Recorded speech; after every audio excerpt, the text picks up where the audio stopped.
It's the killing frost tonight, so I'm picking every last little bit out of the garden. I've gotten the cherry tomatoes removed over there. Well, not the carrots. The carrots get to stay, but I'm now removing the tomatoes that are behind me over here. And I wanted to point out something. I use these reusable Velcro strips for our plants instead of twine when we're tying, and I want to show you one of the reasons why. So let me flip you around. A roll of that stuff, and they're cheap, a couple bucks, but you know, you use them instead of twine, and you literally at the end of the year you just grab any stray end you can see and you just pull it and it just comes right out of there. Okay, sorry, this is kind of weird to do with the perspective of the camera, but I mean, it's literally that easy to remove them rather than cutting them, and then you crush them together and they make these little balls. And so I have a couple of balls over here, and I'll throw them over there, and they just kind of stick together, and you throw them in a bucket for next year. No reason you can't reuse them.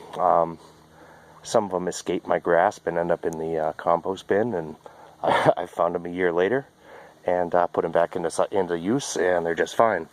But our oldest ones of these are literally 10 years old.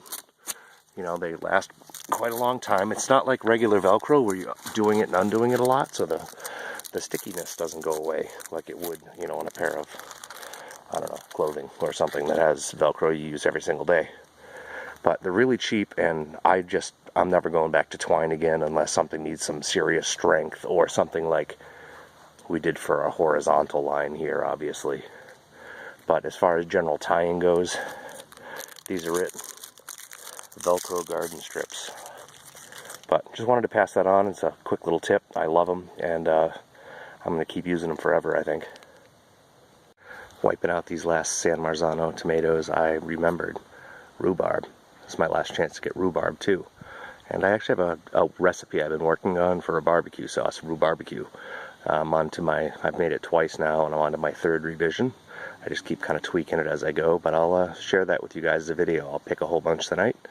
I'll cook you guys up some rhubarbecue sauce, and you guys can try it at home if you want, and let me know what you think. Alright, back to pulling tomatoes. I don't do no-till gardening. My soil is really poor right now, and I'm growing in the native earth. You know, I don't have raised beds. So I really want to improve my existing soil structure instead, so I do till lightly. But I do definitely try and leave the root balls in the ground over the winter, let them break down until I get to them in the spring.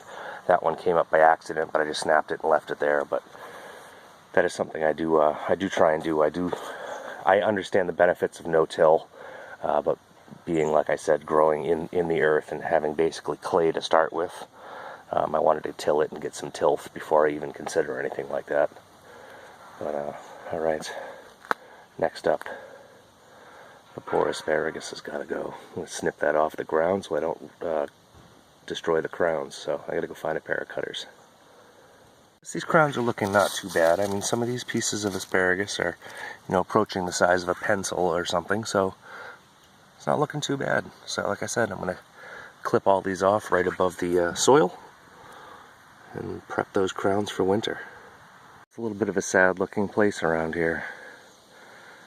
Pretty much wiped out, except for one row of carrots that we're saving for about Thanksgiving.